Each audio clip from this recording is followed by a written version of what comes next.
Mi suegro me hizo arrestar en mi boda. El pobretón solo quiere nuestro dinero. No sabía que yo era el inversor oculto que salvó su empresa de la quiebra. Volví como su jefe, lo despedí frente a su hija. Ella eligió irse con el pobre. Estaba parado frente al altar sudando como si el traje me estuviera cocinando por dentro. 60 personas mirándome. Mi madre en primera fila, con ese vestido que le compré para la ocasión y los ojos brillando de orgullo. Viajó 12 horas en autobús desde el campo solo para verme, casarme bien, como ella decía. 3 años. 3 putos años trabajando como bestia para demostrarle a esta familia que yo merecía estar ahí. Y ahí estaba, parado frente al altar, a punto de lograrlo. Mi prometida empezó a caminar del brazo de su padre y todo el mundo se puso de pie, radiante en ese vestido blanco. Yo no podía dejar de mirarla. Antes de la ceremonia, su mejor amiga María me había abrazado largo. Demasiado largo. Que seas muy feliz, me dijo con una sonrisa que no terminé de entender. Me acomodó la solapa del saco con las 2 manos y se fue. No le di importancia. El sacerdote abrió el libro. Si alguien tiene motivo para oponerse a esta unión. Mi suegro soltó el brazo de su hija antes de que terminara la frase. Yo me opongo. 60 cabezas giraron como si alguien hubiera disparado un arma. Mi madre se quedó petrificada. Mi prometida lo miró horrorizada. Papá, ¿qué estás diciendo? Él la ignoró completamente. Caminó hacia mí con esa calma que te hiela la sangre y metió la mano en el bolsillo de mi saco. Yo me quedé paralizado mientras sacaba un reloj que jamás había visto en mi vida. Patek Philippe, oro brillando bajo las luces de la iglesia. Este reloj desapareció de mi escritorio hace 2 semanas. $70,000. Lo levantó para que todos lo vieran. La sangre pobre siempre sale a flote. Flashes de celulares explotaron por todos lados. Mi madre se llevó las manos a la boca. Las puertas de la iglesia se abrieron de golpe y 2 policías entraron caminando directo hacia mí. Estaban esperando afuera. Cada segundo de esto fue planeado. Mi prometida corrió hacia mí gritando que era mentira, que su padre estaba mintiendo. Él la detuvo del brazo. Duro. Si te vas con él, estás muerta para mí. Ella lo miró con un odio que nunca le había visto. Entonces estoy muerta. El metal frío de las esposas en mis muñecas frente a mi madre, frente a 60 invitados grabando con sus celulares. Me arrastraron hacia la patrulla y ella caminó conmigo. A medio camino se detuvo. Se llevó la mano al vientre. Me duele. El vestido blanco floreciendo en rojo mientras caía al pavimento. La mancha se expandía demasiado rápido. Intenté sostenerla con las manos esposadas pero no pude. Mi suegro corrió gritando, mi hija. Pero cuando intenté acercarme me empujó. Tú le hiciste esto. Oficiales, llévenlo ya. Mientras me metían a la patrulla. Se inclinó a mi oído. Si pierde al bebé, es por tu culpa. Recuérdalo cada noche en tu celda. Miré por la ventana trasera. La mancha de sangre en el pavimento. Mi madre llorando. Y él, parado en medio de la calle con las manos en los bolsillos. Sonriendo. Esa mañana, mientras me arreglaba la corbata, mi madre me había dicho: mijo, hay 2 tipos de personas en este mundo. Los que se dejan pisotear y los que se levantan. No la escuché. Pero mientras veía esa sonrisa alejándose por la ventana trasera de una patrulla, algo cambió. Algo se endureció dentro de mí como cemento frío. Ya vería quién era el pobretón. 12 horas en una celda que apestaba a orines y desesperación. Perdí la noción del tiempo. Cada vez que cerraba los ojos veía lo mismo, el vestido blanco floreciendo en rojo. Su mano extendida hacia mí mientras las puertas de la ambulancia se cerraban. Un preso viejo me miraba desde la esquina. Primera vez, ¿verdad? Dijo. Tienes cara de que el mundo te acaba de escupir encima. No respondí. No tenía fuerzas ni para eso. Solo pensaba una cosa, una y otra vez, ¿estará viva? A la mañana siguiente la reja se abrió con un golpe seco. Puede irse. Me quedé sentado un segundo, esperando que dijera algo más. No lo hizo. Caminé afuera como si todavía pudiera despertarme en la celda. Mi prima estaba ahí, con el celular en la mano, temblando de rabia y alivio al mismo tiempo. Encontré el recibo del reloj cuando fui a buscar tus cosas. Dijo sin saludar. Lo publiqué en Instagram. Me mostró la pantalla. El recibo. Patek Philippe. Número de serie idéntico al reloj que sacaron de mi bolsillo. Comprado hace un mes. Por mi suegro. Él mismo lo compró, lo tuvo en su escritorio unas semanas, y después reportó el robo. Su amigo el comisario mandó a los oficiales sin investigar. 30,000 compartidos en horas. El caso se cayó esta mañana, añadió. Te soltaron por eso. Asentí, pero no sentí alivio. Algo seguía apretándome el pecho. Desde que el suegro me echó de su empresa llevaba 1 año trabajando como consultor independiente. Nada fijo. Facturas irregulares. Lo justo para sobrevivir. Entonces me miró distinto. Ella está en el hospital, dijo. Memorial privado. Preeclampsia severa. 7 meses de embarazo. Corrí al hospital sin pensarlo.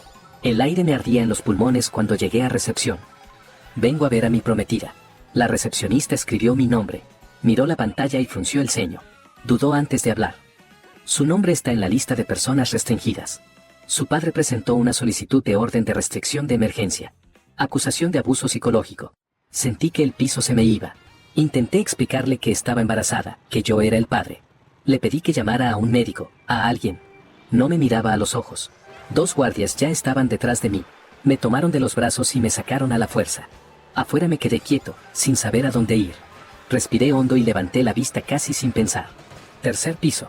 Detrás de las cortinas vi sombras moviéndose. Ella estaba ahí. Y yo no podía llegar. Caminé sin rumbo durante horas. El hospital quedó atrás, pero la sensación de haber chocado contra una pared no se iba. Y mientras caminaba, algo empezó a acomodarse en mi cabeza. Pieza por pieza. Recordé la empresa de mi suegro al borde de la quiebra, 2 años atrás. No solo le presté dinero. Me metí ahí adentro. Trabajé como si fuera mía. 2 años sin sueldo justo, porque, ya te pagaré cuando se estabilice. Reorganicé todo. Encontré las fugas. Salvé el negocio con mis propias manos. Cuando por fin se estabilizó, me echó. Ya no te necesitamos. Así. Pero el dinero era peor. Mucho peor. Mi abuelo trabajó 30 años en el campo. Murió sin un peso, pero me dejó su terreno. Lo vendí por $520,000 para dárselos a este hombre. 500,000 en préstamo. Mi abogada me lo explicó claramente ese día. Era una inversión convertible. Si no pagaba en 90 días, yo me convertía en socio mayoritario. 51% de la empresa. Sonaba justo. Él salvaba su negocio. Yo protegía el legado de mi abuelo. Éramos familia. Me senté en una banca y revisé mis movimientos bancarios desde el teléfono. Último pago, hacía 87 días. 87. Me quedaban 3 días. 3 días para que la cláusula se activara automáticamente y yo me quedara con el control de su empresa. Y entonces todo encajó. La boda saboteada. El reloj plantado. Los policías esperando afuera. No era odio de clase. No era proteger a su hija. Era dinero. Siempre fue dinero. Esa noche sonó mi teléfono. Número del suegro. Contesté sin decir nada. ¿Quería saber cómo está? Su voz era hielo puro. Preeclampsia severa. Presión 180/120. Eso es zona de derrame cerebral. Me apoyé contra una pared para no caerme. El hospital la estabilizó con lo básico. Continuó. No se va a morir hoy. Hizo una pausa. Sabía exactamente cuándo callarse. Pero necesita un perinatólogo especializado. Medicamentos importados. Monitoreo fetal 24/7. Sin eso, las probabilidades del bebé bajan a menos del 40%. Con el especialista, 95. Tragué saliva. Entonces págalo, dije. Es tu hija. Se rió por lo bajo. Claro que puedo pagarlo. Tengo al mejor perinatólogo del país a una llamada de distancia. Volvió a callarse. Pero tengo una condición. Mañana vienes al notario. Firmas la cancelación del préstamo de 500,000. Y firmas un documento donde renuncias a ver a mi hija. Yo pago todo. Ella vive. Tú desapareces. Sentí náuseas. Estás usando la vida de tu hija para extorsionarme. Estoy protegiendo a mi familia de un oportunista. Su voz se endureció aún más. Y si no te gusta, puedo pedir que la trasladen al Hospital General. La unidad de cuidados intensivos neonatal de ahí tiene otra tasa de supervivencia. 48 horas. La línea quedó muda. Me quedé mirando el teléfono unos segundos después de que colgó. Si firmaba, perdía la cláusula. Perdía el control de la empresa. Pero era la vida de mi hijo. Llamé al banco. Préstamo de emergencia, rechazado. Sin comprobantes de ingreso. Prestamista privado, sin colateral. 2 contactos del trabajo. Leí lo del arresto. No quiero problemas. Nadie. Entonces recordé algo que debería haber olvidado. Cuando trabajé en la empresa de mi suegro me dieron acceso al correo corporativo. Nunca me lo quitaron. Fui a la biblioteca pública. Me senté frente a una computadora vieja y entré al sistema. La contraseña había cambiado. Como era de esperarse. Segundo intento, nada. Tercero, el cumpleaños de mi prometida al revés, como usaba para todo. Último antes del bloqueo. Entré. Lo primero que vi fueron facturas de proveedores en China. Las reconocí de inmediato. Yo mismo las había auditado durante la reestructuración. Algunas no existían. Seguí el rastro del dinero. Hong Kong. Cuentas puente. Transferencias que no llevaban a ningún lado. 2.3 millones de dólares movidos en años. Me dolió el estómago. La crisis que yo había resuelto con mis $500,000 no fue un accidente. Mi dinero no salvó su empresa. Tapó su fraude. Seguí buscando. Otra carpeta. Transferencias mensuales. $5,000 a María Fernández Consultores S.A. Durante 2 años. $120.000. Abrí otro archivo. Escritura de un departamento por $180.000, pagado con fondos de la empresa como inversión en activos. El beneficiario era una sociedad que no pude abrir. Archivo encriptado. No sabía para quién era ese departamento ni quién estaba detrás de esa consultora fantasma. Pero algo no cuadraba. Y con ese hombre, cuando algo no cuadra, siempre es peor de lo que imaginas. Solo había una persona que podía actuar de inmediato. Mi suegra. Cuando la empresa estuvo en crisis. 18 meses atrás. Ella necesitaba una operación urgente. Él dijo que no había dinero. Yo saqué un préstamo personal de $40.000 y la pagué sin decirle a nadie. Solo ella lo sabía. Le envié un mensaje con todo lo que tenía. Las cifras médicas. El fraude. Las transferencias. El departamento. Esperé. Nada. No podía quedarme quieto. Afuera del hospital, una enfermera joven que salía de turno me reconoció. Dudó un segundo antes de hablar. Me dijo que mi prometida había despertado, que preguntaba por mí y que su padre le había dicho que yo nunca vine, que la abandoné. Me dio 10 minutos. Cambio de turno. Habitación 347. Tercer piso. Subí con un uniforme de limpieza y barbijo. El corazón me golpeaba tan fuerte que sentía que se iba a notar. Ella dormía, pálida. Los monitores pitaban suave. Estaba viva. No podía tocarla. No podía despertarla. Dejé una carta bajo el vaso de agua de la mesa de noche y salí antes de que llegara seguridad. Esa misma noche fui a la casa del suegro. No tenía llave, no tenía plan. Trepé por la ventana trasera que daba al patio. Entré en silencio. La suegra estaba despierta. En la cama, con la pierna enyesada. Todavía tomaba calmantes fuertes por la cirugía. Cuando me vio, abrió la boca para gritar. Soy yo. Por favor. Le mostré todo. Los números médicos. El fraude. Las transferencias misteriosas. El departamento pagado con fondos de la empresa. Ella no habló durante varios minutos. Las lágrimas le corrían por la cara. 30 años. Susurró. 30 años mintiendo. Le expliqué la cláusula. Los 3 días que quedaban. Lo que perdía si firmaba. Cuando levantó la vista, algo había cambiado en su mirada. Mi cuenta personal, dijo. La que heredé de mi padre. Él no tiene acceso. Llamó a su banco. Línea ejecutiva. Autorizó la transferencia. $30.000 al hospital para el perinatólogo esa misma noche. No me agradezcas. Añadió. Esto es por mi hija. Y por los $40.000 que pagaste cuando mi esposo dijo que no había dinero. Me miró con una dureza nueva. Ahora vete. Y no firmes nada. Vamos a destruirlo juntos. Salí por donde había entrado. Por primera vez en días, sentí que tenía ventaja. Tenía pruebas. Tenía una aliada. Mi prometida y mi hijo estaban a salvo. Lo que no sabía era que mi suegro tenía cámaras en toda la casa. Y que acababa de grabarme entrando por la ventana a las 2 de la mañana. Desperté en mi carro a las 10 de la mañana con el teléfono sonando. Era mi prima. La policía acaba de irse de tu departamento. Allanamiento y extorsión. Tienen un video tuyo entrando a una casa anoche. Están tramitando orden de arresto. No vayas a tu departamento. No necesitaba que me explicara más. El suegro seguro vio la transferencia, revisó las cámaras y ahí estaba yo entrando por la ventana a las 2 de la mañana. Le di todo lo que necesitaba para destruirme. Seguro se estaría riendo carcajadas en este momento.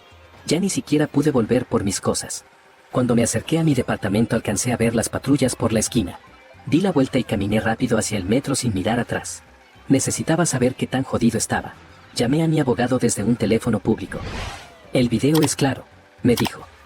Entraste a las 2 de la mañana. La transferencia salió de cuenta de una mujer impedida bajo medicación fuerte. Su esposo tiene certificado médico vigente. ¿Qué significa eso? Que en papel extorsionaste a una persona vulnerable. 3 a 5 años. Me senté en una banca del parque y traté de pensar con claridad. Pero los números no dejaban de girar en mi cabeza. Si me entregaba, no podía ejecutar la cláusula. Si no me entregaba, tenía que sobrevivir 2 días como prófugo y encontrar la forma de activarla antes de que me atraparan. El suegro había diseñado la trampa perfecta. Cualquier camino que yo tomara lo beneficiaba a él. Al día siguiente el periódico local publicó mi cara en portada. Yerno violento prófugo tras extorsionar a suegra enferma. La foto era la del arresto en la boda. El suegro daba una entrevista completa, padre preocupado. Familia destrozada, yerno peligroso. En 4 horas perdí 6 contratos de trabajo. Años de reputación convertidos en ceniza por un titular. Esa tarde sonó mi teléfono. Número privado. Su voz destilaba satisfacción. Te estoy dando una salida, pobretón. Entrégate. Firma la cancelación del préstamo. No vuelvas a ver a mi hija. Sales libre. ¿Y si no qué? Entonces púdrete en la cárcel. Total, ni siquiera pudiste pagar su medicina. Mi hija es mucha mujer para un fracasado como tú. Colgué sin responder. Me quedé mirando el teléfono. Su voz todavía resonando. Fracasado. Una parte de mí, una parte que me daba vergüenza, pensó que tal vez tenía razón. No podía quedarme ahí parado. Necesitaba escuchar otra voz. Esa noche llamé a mi madre. Le conté todo. Y lloré. Por primera vez desde que salí de esa celda. Lloré sin poder parar. Véngase pa, ca, mijo. Yo lo escondo. No, mamá. Si me voy, él gana. Me quedan 2 días. Silencio. La escuché respirar del otro lado. ¿Cuánto necesita? Nada, mamá. Ya no es por dinero. Tengo las cabras, las gallinas, el terreno de su abuelo. Todo eso se puede empeñar. Mamá, no. Escúcheme bien. Su papá era bueno. Y por eso lo pisotearon toda la vida. Usted no. Usted es más fuerte. Y esta vez, no se va a dejar. Le dije que no vendiera nada. No me escuchó.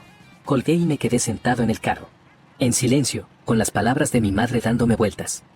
Más fuerte. Mi padre murió sin pelear. Yo no iba a hacer lo mismo. Esa noche no tenía a dónde ir. Estacioné el carro a 2 cuadras del hospital y me quedé ahí, comiendo pan y tomando agua, esperando no sé qué. Cerca de las 11 vi salir al suegro. Pero en vez de doblar hacia su casa, agarró para la zona norte. Lo seguí sin pensarlo. Fue directo a un edificio de departamentos de lujo. Se estacionó, subió.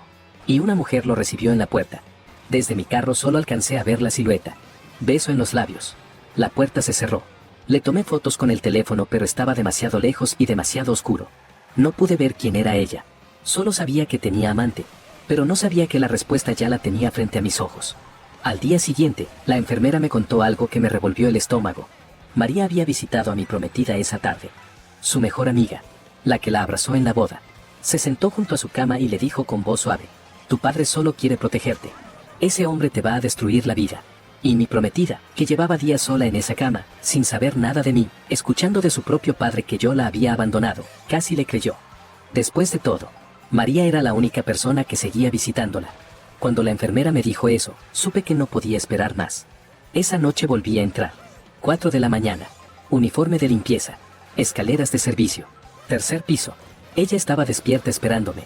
Cuando me vio, se le llenaron los ojos de lágrimas. Pensé que me habías abandonado. Nunca. Tu padre te mintió, amor, y está tratando de alejarme de ti. Le mostré todo en mi teléfono. El fraude. Las transferencias a la consultora fantasma. La foto borrosa de la mujer en el departamento. Le conté que lo seguí, que tenía amante, pero que no sabía quién era. Ella se quedó callada un momento. Después me dijo algo que hizo que todo el aire se me saliera del cuerpo. María vino hoy. Me dijo que te dejara. María. Se me cortó la respiración. Los 5.000 mensuales a María Fernández Consultores. El departamento de 180.000. La mujer que besó al suegro en la puerta. Y entonces, el abrazo. Ese abrazo largo antes de la boda. Sus manos acomodándome la solapa. Ahí fue donde me puso el reloj.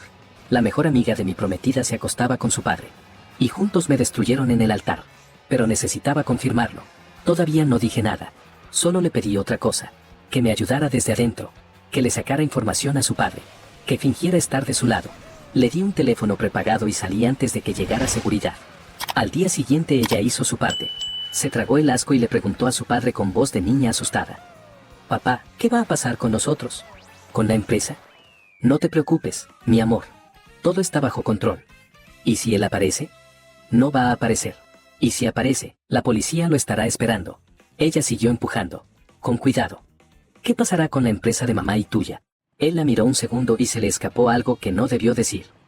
Esa empresa ya no es nuestro problema. Se dio cuenta tarde. Trató de corregir. Nada, amor. Descansa. Pero ya estaba. Me mandó el mensaje esa noche. Dijo que la empresa ya no es su problema. Creo que va a vender. Fui directo a la biblioteca. Entré a los emails con lo que me quedaba de acceso. Busqué todo lo que pude. Venta, adquisición, liquidación. Encontré una carpeta oculta. Project Phoenix. Confidencial. Da firmado con Coldwell Capital Partners. Precio de venta, $8 millones. Fecha de cierre, viernes, 10 de la mañana. Si vendía antes de que la cláusula se activara, mi 51% no valía nada. Sería dueño de una empresa que ya no existía. Se quedaba con 8 millones limpios y desaparecía. Pero esa tarde me llegó una sorpresa. Llegó una transferencia. $4.800. De mi madre. Vendió las cabras y las gallinas en 3 días. Alquiló el terreno con don Ramiro por un adelanto. Todo lo que tenía en el mundo cabía en esa cifra. Me senté en el carro con ese dinero en la cuenta y lloré otra vez. Pero esta vez no era de impotencia. Era de rabia. Volví a los emails esa noche. Busqué en la papelera de correo. La gente borra cosas pero quedan ahí 30 días. Y encontré algo que me heló la sangre. Email borrado hacía una semana. Remitente, fernandez@gmail.com. Asunto: mañana. El mensaje estaba parcialmente corrupto pero pude leer lo suficiente. Reloj llegue a su bolsillo durante. Y más abajo. Finalmente vamos a poder estar juntos sin escondernos. No necesitaba más. Pero no tenía tiempo para sentir. Tenía que actuar. Le mandé un mensaje a mi prometida. Tu padre va a vender todo. Viernes a las 10. 8 millones. Y después. Necesito sacar a tu madre. Tu padre la tiene encerrada. Sin teléfono. Cerraduras cambiadas. Tardó 10 minutos en responder. Saca a mi madre. Debajo de la maceta de rosas del patio hay una llave de emergencia. La escondió mi abuelo. Ella es la única que puede ayudarnos. Esa noche volví a la casa. El suegro no estaba. Ahora ya sabía dónde pasaba las noches. Encontré la llave debajo de la maceta, donde dijo. Entré por la puerta trasera. El corazón me latía tan fuerte que sentía que iban a escucharme desde la calle. La suegra me miró desde la cama con los ojos hundidos. Pensé que me iba a dejar aquí para siempre. La saqué en su silla de ruedas. La llevé a un motel barato en las afueras. Pagué 3 noches en efectivo. Con el dinero de mi madre. Las cabras y las gallinas de mi madre estaban pagando la habitación donde íbamos a destruir a ese hombre. Le di un teléfono y le expliqué lo que necesitaba que hiciera. Pero ella ya estaba 3 pasos adelante. Llamó a su abogado privado esa misma noche. Y al síndico de bancarrota que conocía desde los tiempos de su padre. A la mañana siguiente ella hizo la llamada que detuvo todo. Llamó a Coldwell Capital Partners directamente. Soy accionista minoritaria de esa empresa. Mi esposo no tiene autorización legal para vender sin mi firma. Si cierran esta operación, los demando por 50 millones. Calpel canceló la venta. Cuando el suegro recibió la noticia, explotó. Mi novia lo grabó desde el hospital gritando por teléfono. ¿Cómo se atreve? Llamó a su esposa. No contestó. Llamó otra vez. Nada. Comprendió que había perdido esa batalla. Pero no se quedó quieto. Llegó a su casa. Encontró la habitación vacía, la silla de ruedas desaparecida, y llamó a la policía. Denunció secuestro. Esa tarde mi cara volvió a salir en las noticias. Prófugo secuestra a suegra. Recompensa, $10,000 por información. Ya no importaba. Cada hora que pasaba me acercaba más a la cláusula. Y él lo sabía. Convocó una junta de emergencia para el viernes a las 10 de la mañana. Edificio Mercer, piso 12. Pero no era una junta real. Era una trampa. Llamó a la policía y les dijo exactamente lo que quería que escucharan. El prófugo va a aparecer ahí. Cuando entre, arréstenlo. Mi novia escuchó la conversación completa. La grabó. Me la mandó. Es una trampa. Policías en todas las entradas a las 9 de la mañana. Le respondí. Lo sé. Pero tengo que entrar. Es mi única oportunidad. Ella tardó 1 minuto en contestar. Después me mandó algo que me hizo cerrar los ojos y respirar hondo. El edificio tiene entrada de servicio. Montacargas de carga que va directo al piso 12. Callejón trasero, puerta gris sin letrero. Código, 4, 7, 2, 3. Los 90 días se habían cumplido esa mañana. La cláusula ya era mía. Solo faltaba ejecutarla. Mandé la notificación notarial al suegro. Cláusula 7B activada. 90 días de incumplimiento confirmados. Conversión de deuda a 51% de acciones preferentes. Su abogado lo llamó. Es legal. Es vinculante. No puedes detenerla. Me llamó 5 minutos después. Te voy a destruir. Ya lo intentaste. Mañana, cuando aparezcas, la policía te estará esperando. Nos vemos mañana. Colgué. La última llamada de esa noche fue de mi madre. Mijo, su prima me contó todo. ¿Es verdad que mañana va a enfrentar a ese hombre? Sí, mamá. Silencio. Recuerde lo que le dije. Hay 2 tipos de personas. Lo recuerdo, mamá. Usted ya se levantó. Mijo. Ahora acábelo. Viernes por la mañana. 9:48. Estaba parado en el callejón trasero del edificio Mercer con el corazón latiéndome en la garganta. Desde ahí alcanzaba a ver el reflejo de las patrullas en los vidrios de la entrada principal. 4. Esperándome. Este hombre realmente creyó que iba a entrar por la puerta de enfrente. Me acerqué a la puerta gris. Sin letrero. Teclado numérico. 4, 7, 2, 3. Clic. El montacargas olía a aceite y metal viejo. Cuando apreté el botón del piso 12 sentí el peso del USB en el bolsillo. 3 años de mi vida. Todo lo que tenía para defenderme cabía en un pedazo de plástico. Las puertas se abrieron y escuché su voz antes de verlo. Circunstancias familiares difíciles, pero la empresa sigue sólida bajo mi liderazgo. Empujé las puertas de la sala de juntas. Todos giraron al mismo tiempo. 5 inversionistas, un abogado corporativo, y él. Mi suegro con café en la mano y esa sonrisa de jefe exitoso que yo conocía tan bien. Cuando me vio, la sonrisa se le congeló. Vi cómo el café le temblaba. Perdón por llegar tarde. Tráfico. Intentó recuperarse rápido. Esa voz paternal que me daba ganas de vomitar. Señores, mi yerno tiene algunos asuntos legales pendientes. Se volvió hacia mí. Hijo, ¿hablamos afuera? No soy tu hijo. Y esto es una junta de accionistas. Soy accionista. Uno de los inversionistas frunció el ceño. ¿Accionista? No es accionista de nada. Mi suegro soltó una risa corta. Es un empleado despedido, con 2 órdenes de arresto. Saqué el documento notarizado de mi maletín y lo deslicé sobre la mesa hasta que quedó frente al abogado. Cláusula 7b. Contrato de inversión. $500,000. 90 días de incumplimiento de pago. Conversión automática a 51% de acciones preferentes. El abogado lo tomó. Lo leyó en silencio. Vi cómo su expresión cambiaba línea por línea. Los sellos notariales están en orden. Esto es legítimo. ¿Qué significa eso exactamente?, preguntó un inversionista. Significa que por incumplimiento, la deuda se convierte en equity. Este hombre es dueño del 51% de la empresa. Nadie habló durante 3 segundos. Mi suegro se aflojó la corbata. El sudor le brillaba en la frente. Ese contrato fue bajo coacción. Se puso de pie de golpe. Este hombre secuestró a mi esposa. Tengo video de él entrando a mi casa. Los inversionistas me miraron con duda. Pero yo ya estaba listo. Saqué el USB y lo conecté al proyector. Hablemos de coacción. La pantalla se iluminó. Primer email. Asunto. Mañana. De María Fernández. Lo leí en voz alta para que no quedara ninguna duda. Todo listo. Yo me encargo de que el reloj llegue a su bolsillo durante la ceremonia. Tú solo actúas sorprendido. Después de esto, finalmente vamos a poder estar juntos sin escondernos. El murmullo fue instantáneo.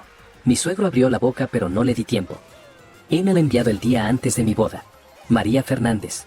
La dama de honor. Mejor amiga de su hija desde los 6 años. Cambié la imagen antes de que pudiera reaccionar. Foto de él besándola en un restaurante. Siguiente, los dos entrando a un departamento de lujo. Fecha visible en la esquina. Siguiente, escritura de propiedad. $180,000. Propietarios, él y María Fernández. Siguiente, capturas de transferencias bancarias. $5,000 mensuales durante 24 meses. $120,000 en 2 años. Fondos corporativos. Para su amante. Uno de los inversionistas se puso de pie lentamente. ¿Usaste fondos de la empresa para esto? Mis asuntos personales no son tema aquí. Golpeó la mesa con el puño. Desfalco corporativo sí es tema aquí. Le respondí sin levantar la voz. Cambié a la siguiente pantalla. Facturas de proveedores en China con nombres que no existían en ningún registro. Transferencias a Hong Kong. Cuentas puente que terminaban en nada. $2.3 millones transferidos a cuentas offshore durante años. Los proveedores no existen. Yo mismo lo verifiqué cuando él me pidió que reestructurara su empresa.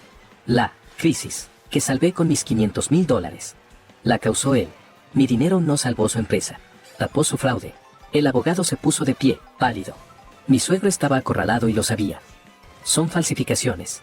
Es un hacker. Fabricó todo. Todo verificable. Números de cuenta. Fechas exactas.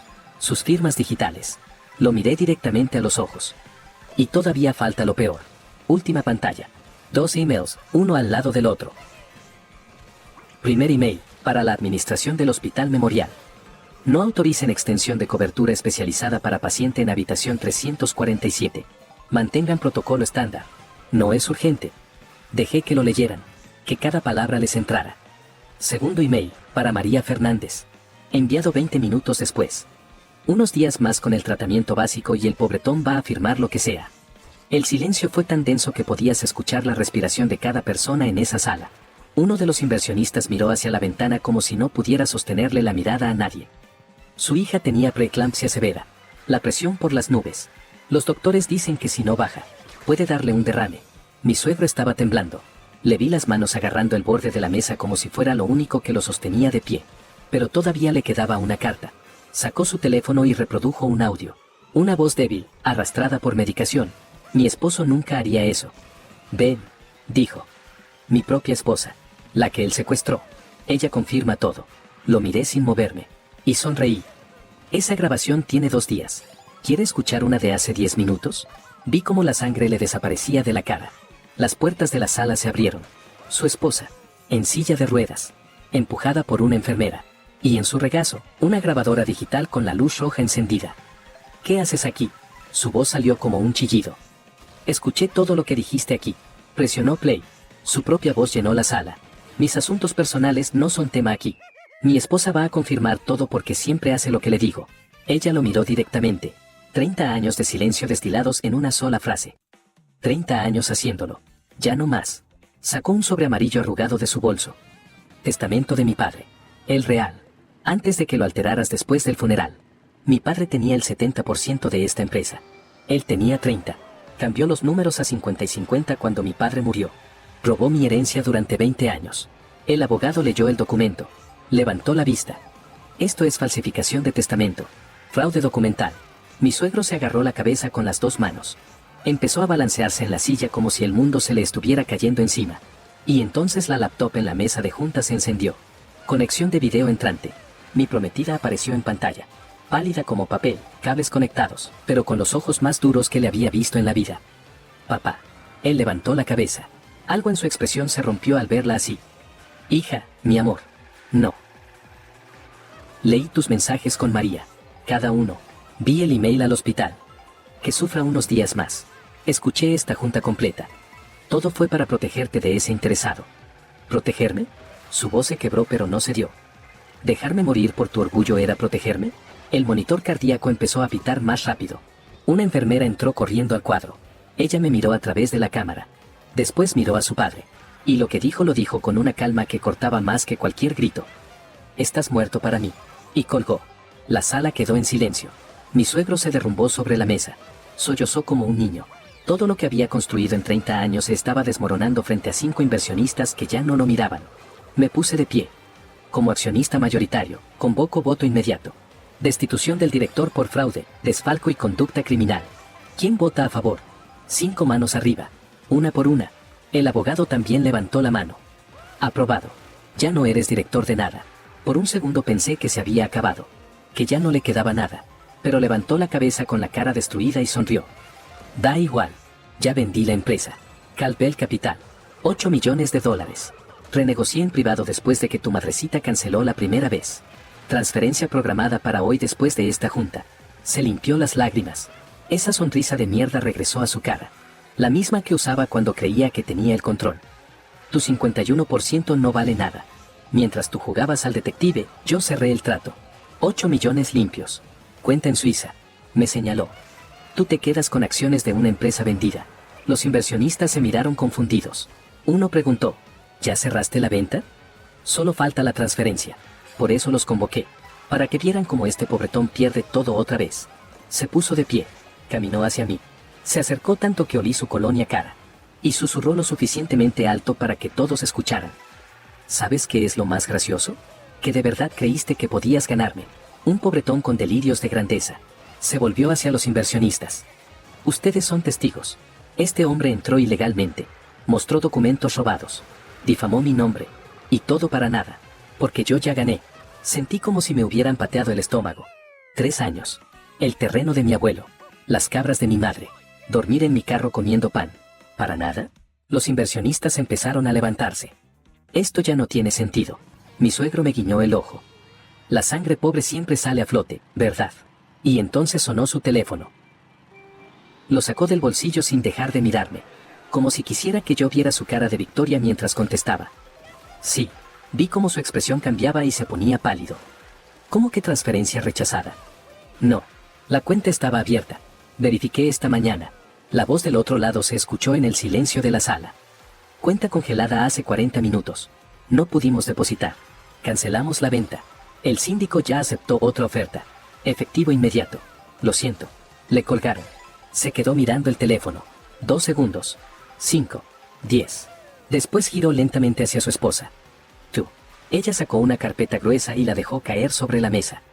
Congelé tu cuenta suiza a las 8:47 de la mañana. Como cotitular tengo ese derecho. ¿Cotitular? Esa cuenta era mía. Cuenta matrimonial. Abierta cuando nos casamos. ¿No lo recuerdas?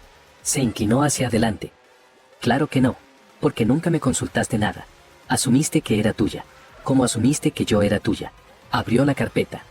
Y mientras tú negociabas con Calvel, yo negociaba con el síndico de bancarrota. Compré la empresa ayer a las 11 de la noche. 6 millones. Efectivo. De mi cuenta personal. La herencia de mi padre que tú nunca supiste que existía. No. No puede ser. Tú verificaste la cuenta suiza a las 8 de la mañana. Todo parecía normal. Yo esperé a que te confiaras. Congelé a las 8:47. Lo miró sin pestañear. Aprendí a pensar como tú después de 30 años. Se volvió hacia mí. La empresa sigue existiendo. Yo tengo el 49%. Él tiene el 51%. Miró a su esposo. Es tu nuevo jefe. Su boca se abría y cerraba sin producir sonido. Cayó de rodillas. No puede ser. Yo gané. Yo tenía todo controlado. Creías. Siempre creíste que eras el más listo del cuarto. Las puertas se abrieron y entraron 4 policías. Señor, tiene que acompañarnos. Tiene denuncia por fraude empresarial, desfalco y falsificación de documentos. Él es el criminal. Me señaló con dedo tembloroso. Entró a mi casa. 2 veces. El capitán se volvió hacia mí. Señor, usted también tiene cargos pendientes. Allanamiento. Extendí las muñecas. Las esposas se sintieron frías. Pero no me importó. Porque vi la cara de mi suegro cuando finalmente entendió. Los 2 íbamos presos. Pero solo uno había perdido todo. En el elevador, rodeados de policías, no lo miré. No hacía falta. Él no podía callarse ni esposado. Esto no se acaba aquí, pobretón, me dijo con la voz temblándole. Tengo contactos. Tengo abogados. Cuando salga te voy a destruir. Lo dejé terminar. Cuando se quedó sin aire, me acerqué lo suficiente para que solo él escuchara. No vas a salir. 10 años mínimo. Cuando salgas vas a tener 72. Viejo. Quebrado. Solo. Tu hija no te va a perdonar. Tu esposa va a firmar el divorcio antes de que llegues a la cárcel. Y tu empresa va a tener mi nombre en la puerta. No respondió. Por primera vez desde que lo conocí, no tenía nada que decir. Lo miré de reojo y le solté lo último. Porque el pobretón siempre fuiste tú. Las puertas del elevador se abrieron al lobby. Había reporteros tomando fotos. Vi a mi suegro cubrirse la cara. El gran empresario. Esposado y llorando. Yo caminé con la cabeza en alto. Había venido preparado para perderlo todo. Y había ganado. Han pasado 9 meses desde aquella junta.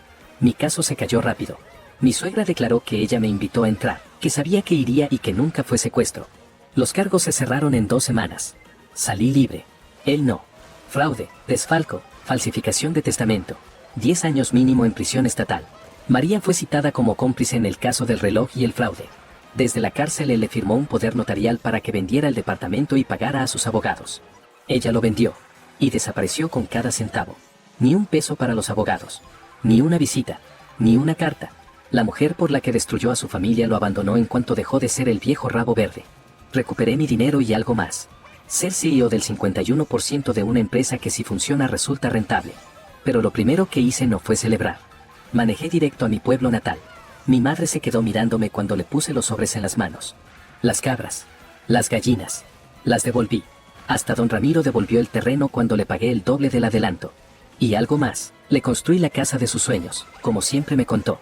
Con agua caliente, luz solar, una granja para que críe sus animalitos y todas las comodidades. Me abrazó con lágrimas en los ojos. Tu padre estaría orgulloso, me dijo. Y supe que, pasara lo que pasara después, ya había valido la pena. Nos casamos 3 meses más tarde. En el campo. En la casa de mi madre. Solo 20 personas. Las mismas que estuvieron cuando no tenía nada. Mi prima fue la madrina. Hoy es directora de operaciones de la empresa. Hay personas que se ganan su lugar cuando todo se derrumba. No cuando todo va bien. Ella usó vestido marfil. Yo el mismo traje del día del arresto. ¿Por qué ese traje? Me preguntó mi madre. Porque ese día perdí una familia falsa. Hoy gano una de verdad. No hubo celulares grabando. No hubo reloj plantado. Solo paz. Nuestra hija, Elena, ya gatea por toda la casa. Se ríe cuando hago sonidos ridículos. La casa es modesta, pero es nuestra. Hace unas semanas llegó una carta desde prisión. 3 páginas. Disculpas. Arrepentimiento. Una línea diciendo que quería conocer a su nieta. Mi esposa la leyó en silencio. La guardó en un cajón. Algún día se la daré, me dijo. Cuando sea grande y pueda entender quién fue su abuelo. ¿Y por qué no estuvo? Destruye a un hombre. Y sí, sentí satisfacción cuando cayó. Algo del que yo era antes de esa boda se perdió para siempre. Ya no confío fácil. Ya no cedo sin pelear. Pero cuando miro a mi hija riendo y a mi esposa sonriendo en esta casa que construimos desde cero, Sé una cosa con certeza, no fue venganza. Fue respeto propio. Fui demasiado lejos. O simplemente me levanté por primera vez. Ustedes deciden.